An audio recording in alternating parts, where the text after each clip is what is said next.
quisiera, después fueron campo afuera, porque las palabras pesan, con esas cosas empiezan a vaciarnos la cesera.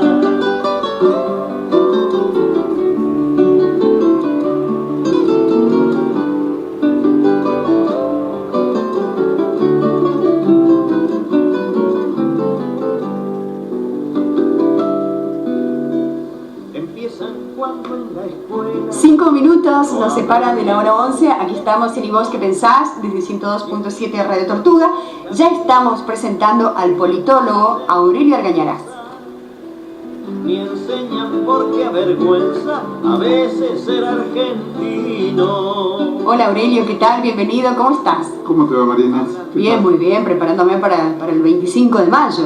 Ajá, sí. Para vivir, ¿no? El 25 de mayo. Realmente, bueno, estamos teniendo unas fiestas patrias, si se puede decir, muy lindas, ¿no? ¿Acá en Altagracia? Sí, ahí está, comentaba hace un momentito yo que va a haber un desfile, ahora han engalanado toda la avenida Belgrano con banderas, está muy lindo. Qué lindo. Bueno, Aurelio, vamos a contarle a nuestra audiencia que en realidad te presta mucha atención, tenés una gran audiencia aquí, bueno, en Altagracia, y eso es muy lindo, y no solamente en Altagracia, porque podemos ver cuando publicás tus columnas que se originan debates, que hay una visita permanente, ¿no?, a las columnas que vos desarrollas. Afortunadamente. Afortunadamente. Bueno, te contamos a vos que estás sintonizando 102.7 Radio Tortuga, que hoy la columna de Aurelio lleva como título Un Mercosur de bajas calorías. Sí, un título triste en realidad. Sí, ¿sabes que sí? Y te digo por qué, porque yo escuchaba en cierta manera lo que proponía Tabaré Vázquez, el presidente de Uruguay, con respecto al Mercosur, lo que decía, y bueno, es como que a partir de ahí uno empieza a plantearse muchos interrogantes, ¿no? Sí, es un título triste, pero sí, lo más triste que uno puede hacer es ignorar la realidad. Claro, eso sí que es. Claro, porque digamos, si ignoramos la realidad, no hay ninguna posibilidad de hacer fuerza para que las cosas sean de otro modo. Exactamente. Lo primero que hay que hacer es reconocer un estado de cosas. Y para poder cambiar las cosas es así, ¿no? Fundamental. Hay que mirarla de frente. Hay que mirarlas, no hay otra venga manera. Como venga. No hay otra manera. Digamos, hace un mes más o menos, ya hubo, en el caso del Uruguay, un indicio, digamos, de lo que ha representado el cambio del presidente en el Uruguay. Aun cuando se trate quizás de matices y no de diferencias absolutas, porque la fuerza que sigue gobernando el Uruguay es la misma, el Frente Amplio, sí, pero es muy notorio que hay si son matices importantes, que separan el punto de vista y la actitud de Mujica con la de Tabaré Vázquez. Sí.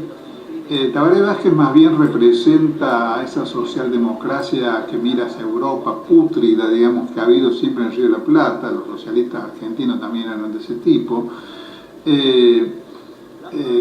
siempre ligados a la Segunda Internacional, digamos, siempre de espaldas a América Latina, y entonces no es de extrañar, pero sí de lamentar, que hace un mes más o menos los titulares de los diarios indicaban que Tabaré Vázquez, o mejor dicho, el canciller Tabaré Vázquez había denunciado las supuestas violaciones a los derechos humanos que se cometían en Venezuela contra la oposición, cuando en realidad cualquier mirada objetiva advierte que lo que ocurre en Venezuela es que se pone coto a, digamos, a acciones de sabotaje, a una derecha golpista y recalcitrante, que, digamos, que ha mostrado acabadamente durante 16 años su falta completa de respeto a las decisiones democráticas del pueblo de Venezuela. una derecha tan recalcitrante como fue en su época digamos, el público de la Revolución Libertadora, la militancia de la Revolución Libertadora, que no tenía empacho en bombardear Plaza de Mayo y matar 400 personas, con tal digamos, de destruir a un gobierno popular. Eso es la derecha venezolana dura, que es la que fue reprimida por el gobierno de Maduro. Que en medio de esa situación el canciller de Uruguay saliera a denunciar digamos, al gobierno de Venezuela, realmente es una vergüenza y una muestra de un cierto estado de crisis dentro del sistema latinoamericano. Y además muestra cierta voluntad en el gobierno de Tabaré Vázquez de agradar a los amos estadounidenses y, digamos, de hacer un guiño al gobierno de Obama, digamos. Nosotros somos socios, amigos. Y el que es amigo de Obama no puede ser amigo de América Latina. Claro. Eso es así. Es así. Una ley. Claro.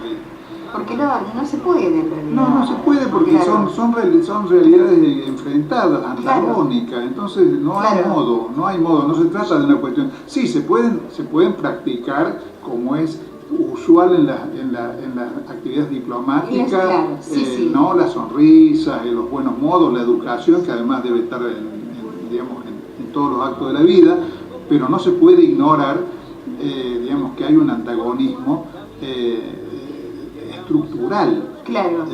Bueno. Y hay un pensamiento dominador del otro lado. Hay un pensamiento dominador. Claro. Sí. Por más que Obama declare que la época de garrote terminó, es evidente que... Claro, será la de los misiles ahora, de los drones. Claro. Pero no cambió. En plena vigencia. Sí. Claro. Bueno, esto que vos hacías referencia a la reunión de Tabaré Vázquez, la visita de Tabaré Vázquez a Brasil y su reunión con Dilma, creo que es otra manifestación de lo mismo. Pero, digamos, no carguemos todas las tintas sobre el Uruguay. En realidad, la responsabilidad de Tabaré consiste en haber planteado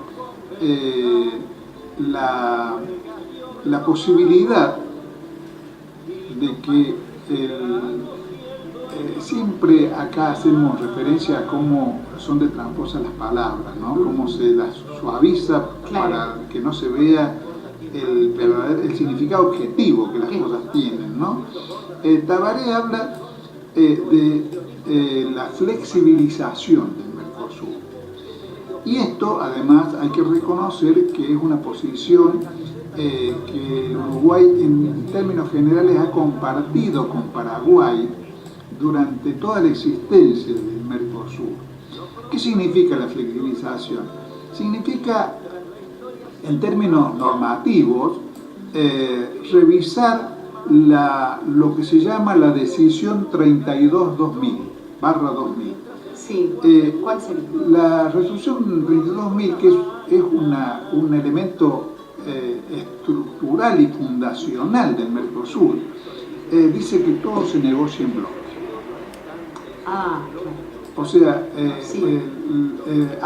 limita, digamos, las políticas de relaciones económicas internacionales de cada uno de los integrantes del Mercosur en ese sentido. No puede uno de los miembros del Mercosur hacer un tratado de libre comercio con Estados Unidos o con Europa o con quien fuere, sino que ese tipo de decisiones se toman como bloque. Para los que les gusta mirarse en espejos ajenos, digamos que es la base que constituyó a la Unión Europea, porque si no hay una política económica común, los europeos han avanzado incluso en crear una moneda común, digamos, el euro, es imposible hablar de la unidad aduanera, digamos, que es lo que el Mercosur pretende construir, o construyó, mejor dicho, con una serie de reglas que tienen muchas flexibilidades de otro tipo, pero que son absolutamente firmes en cuanto a que, digamos, se privilegia las relaciones intrabloques. Se ha dicho de paso, las relaciones intrabloques en el tiempo que lleva de constituido el Mercosur se multiplicaron por 10. O sea, ¿cuál era la realidad tradicional de América Latina? La realidad tradicional era que después del fracaso de los libertadores, estoy transmitiéndome a la época de Bolívar y San Martín, de constituirnos como una nación, y el triunfo del imperialismo inglés, América Latina quedó fragmentada en 20 países impotentes, claro. Provincias en realidad, impotentes, condenadas al monocultivo y a una relación de subordinación estructural con el imperialismo mundial. Chile se dedicaba al cobre, la Argentina a los ganados y a los cereales, el Uruguay tenía un perfil económico muy parecido al de la Argentina litoraleña. Paraguay el algodón. Claro, Paraguay el algodón, la yerba mate, el Brasil el cacao, el café, digamos, ¿no? Sí. Colombia el café, Venezuela el petróleo, digamos, ¿no? Todos éramos monoproductores con una escasísima relación entre nosotros. Claro. Y una relación aislados uno de los otros, desconociéndonos uno de los otros. Yo he dicho a propósito de otro tema que uno puede conseguir en nuestras disquerías música norteamericana, inglesa, italiana y francesa, pero es imposible conseguir un CD del Ecuador. Y eso es un sin. Yo creo que eso sintetiza y simboliza nuestro desconocimiento mutuo aún hoy. Porque eso pervive, permanece. Eso ha aflojado, por decirlo de alguna manera. Tenemos un grado de interiorización mayor y de solidaridad mayor, pero seguimos en un estado de desconocimiento de nuestros vecinos y hermanos. La batalla es cultural y en este caso... Es una enorme batalla cultural. Una enorme batalla cultural que todavía no está librada. No hemos ganado, pero ni por asomo. Ni por asomo. Bien. El problema... esta cuestión de las distintas de la flexibilización. Entonces, la fórmula tramposa en este momento se llama libertad para negociar a distintas velocidades. Y en realidad la libertad para negociar a distintas velocidades significaría que cada uno de estos países pueda hacer acuerdos de libre comercio mientras los otros están dudando o esperando. En la práctica esto lleva a una... Yo le puse título Mercosur de bajas calorías, en realidad lleva prácticamente a la destrucción, conduce a la destrucción del Mercosur. Lo que ocurre es que, Uruguay y Paraguay, que como decía han sostenido este reclamo de flexibilización en términos generales siempre, son justamente economías que conservan ese viejo patrón, digamos, ¿no? de economías monoproductoras. La principal producto de exportación del Uruguay son las carnes. Y en ese sentido cabe decir que ni la Argentina ni el Brasil han sido generosos con Uruguay y Paraguay como para colaborar a que, además de ser socios, diversificaran su economía y se incorporaran, digamos, a una realidad muy defectuosa, pero donde al fin y al cabo Argentina y Brasil tienen estructuras económicas con un mayor grado de industrialización y de diversificación. Bueno, este es el cuadro. En la segunda parte nos vamos a tratar de responder a la pregunta de qué sujeto político necesitamos para alterar esta situación. Titillera, después fueron campo afuera, porque las palabras pesan. Con esas cosas empiezan a vaciarnos la cesera.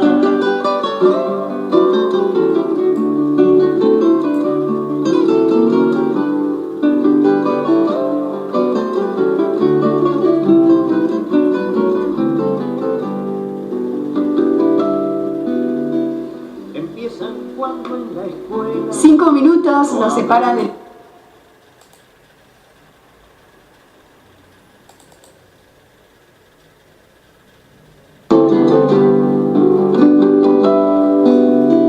se llamaban tierra adentro, la pampa y la cordillera, después fueron campo afuera, porque las palabras pesan, con esas cosas empiezan a vaciarnos la cesera.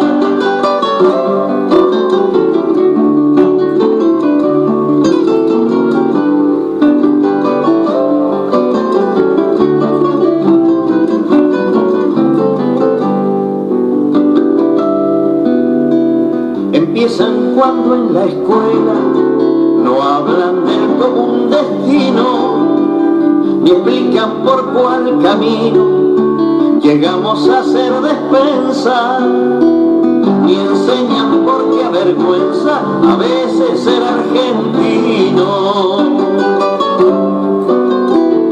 Hablan del ornitorrinco, de Grecia y de las cruzadas, pero jamás dicen 11:49 minutos, ya estamos retomando, digamos, la segunda parte de la columna del politólogo Aurelio Argañarás. ¿Cuál era el interrogante? ¿Lo planteamos, Aurelio? El interrogante era qué sujeto político necesitamos para llevar a buen puerto el Mercosur y la unidad latinoamericana. Habíamos dicho que durante todo el tiempo de existencia del Mercosur siempre habíamos encontrado un planteo de flexibilización, término que lo planteamos, lo explicamos en la primera parte de la columna, de parte de Uruguay y Paraguay. Y habíamos dicho también que eso no era casual, no obedecía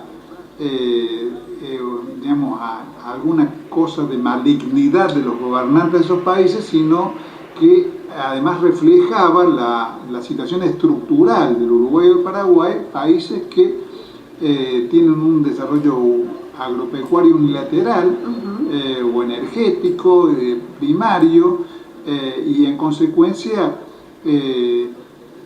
digamos, sus sectores económicos relevantes tienen una propensión a restablecer las relaciones con el imperialismo mundial en los términos presentados tradicionalmente. En realidad es eso lo que quieren, en definitiva. Claro. Y en realidad, si no lo hacen abiertamente, por el peso que tienen como grandes vecinos Argentina y Brasil. Claro. Pero el problema es que en realidad tampoco en los países motores del Mercosur, como Argentina y Brasil, la situación está resuelta en los términos necesarios. Porque, por ejemplo, se sabe que la propia Dilma ha hablado de esta cuestión de flexibilizar en reuniones con empresarios del Brasil, aunque no lo ha dicho nunca públicamente, lo que ya sería mucho más grave.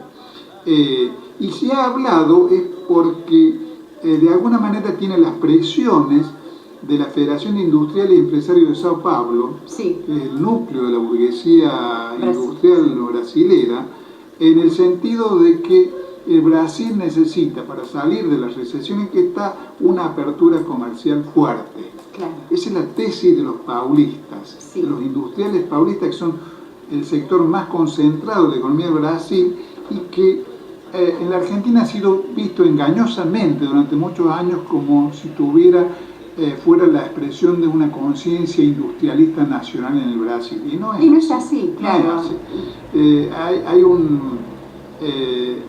bueno, y esto no es un chivo, hay una nota muy interesante del compañero Néstor Gorojowski en el sitio Formación Política, hablando justamente de la burguesía paulista y el entierro del proyecto del Gran Gasoducto del Sur, que era un proyecto, digamos, lanzado por Chávez de construir, junto con 4 o 5 proyectos más, de construir un gran gasoducto que atravesara América Latina de Venezuela hasta el sur, para generar un proceso de unidad energética de América Latina. Bueno, el enterrador de ese proyecto es la burguesía paulista.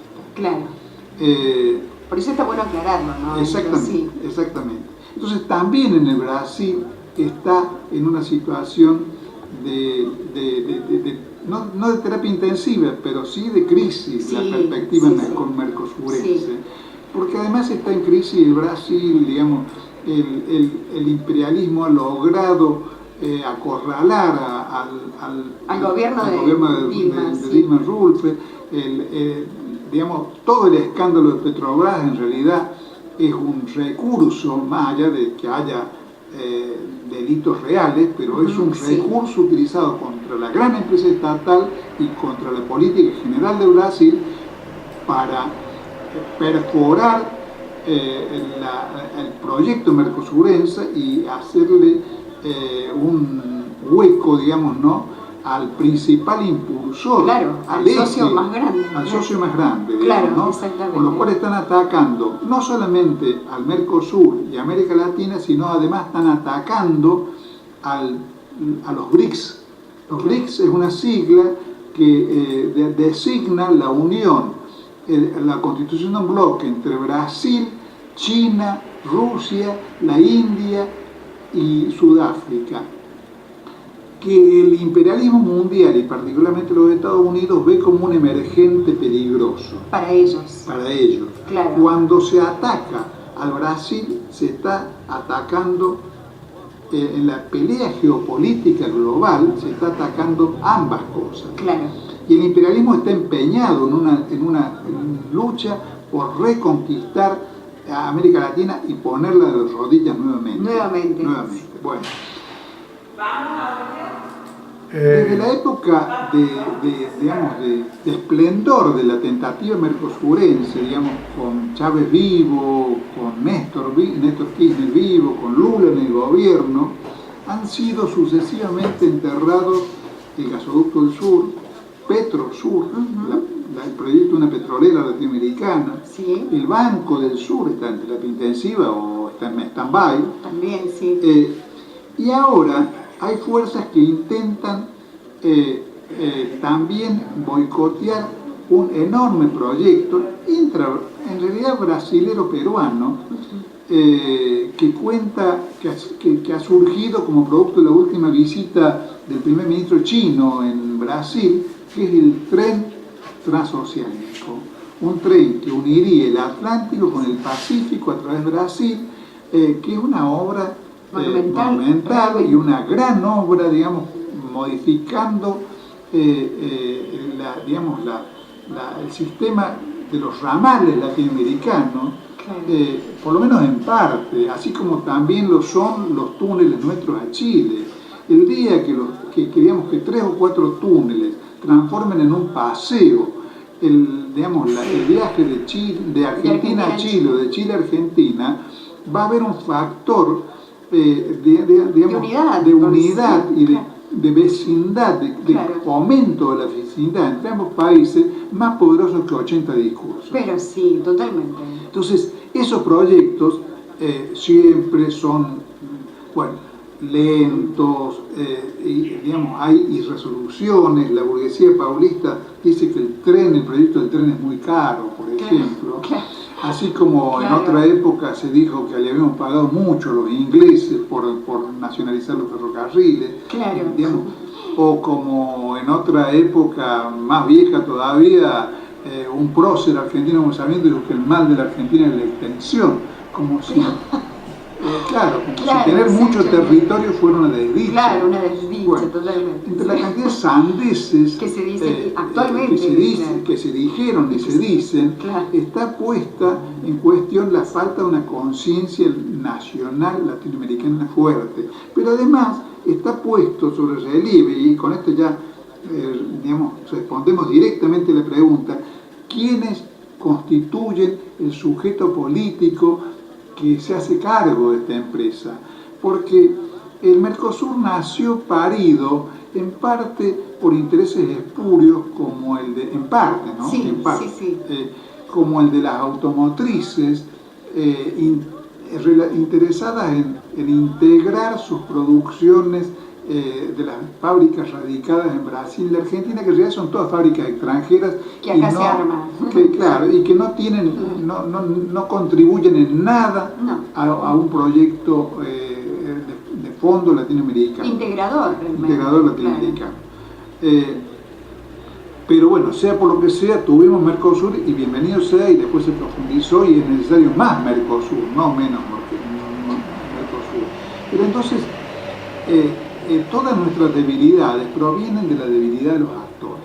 En el caso de Paraguay y de Uruguay, debilidades estructurales, digamos, porque se trata de países monoproductores, que por supuesto se reflejan en las características de su dirigencia.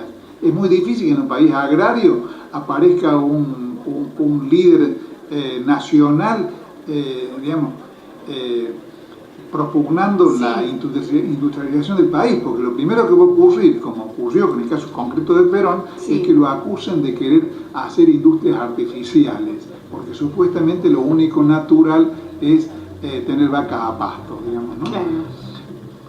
Ahora, en el caso, por ejemplo, de Brasil, y esto es un dato que yo extraigo entre muchos datos como significativo, así como la gran burguesía paulista plantea esto de la apertura comercial fuerte, el organismo que reúne a todos los industriales en Brasil, que se llama Confederación Nacional de la Industria, y dentro del cual la FIES paulista forma una parte, dice que el 54% de los socios, o sea, el 54% de las empresas que constituyen la industria brasilera está insuficientemente integrada, digamos, no tiene desarrollados criterios de alta productividad como para poder competir en un mercado mundial abierto, y entonces serían víctimas de esta apertura comercial. Quiere decir que la apertura comercial que propone la burguesía paulista iría en beneficio de esa propia burguesía, pero perjudicaría al conjunto de la industria brasilera. Y eso no nos puede extrañar, porque nuestras empresas transnacionales, como el caso de Arcor, fundan un monstruo como la Fundación Mediterránea para respaldar políticas neoliberales. Que respondan a sus intereses. Claro, entonces son industriales, pero son industriales transnacionales que no pueden de ningún modo ser calificados como parte de una burguesía nacional y menos formar parte de un sujeto político transformador. Entonces, si queremos formar un sujeto político que pueda llevar a cabo consistentemente el proyecto de unidad de necesitamos apelar a los estratos más bajos de la sociedad, a los trabajadores, a los pequeños empresarios, estos que padecerían una política neoliberal, a las clases medias nacionales, a los sectores inmensos, sobre todo en algunos países, de la producción primaria, digamos, ¿no?, de la población campesina. Ese bloque es el que no tiene todo por ganar y nada por perder en una política de enfrentamiento serio con el liberalismo mundial, que es lo único que nos puede llevar del otro lado del río. Muchas gracias, Aurelio. Los americanos, ni del alma del paisano que se jugó en las patriadas. Y así van formando peones tilingos y perdedores que no distinguen errores ni entran en la discusión pensando que la nación es asunto de doctores.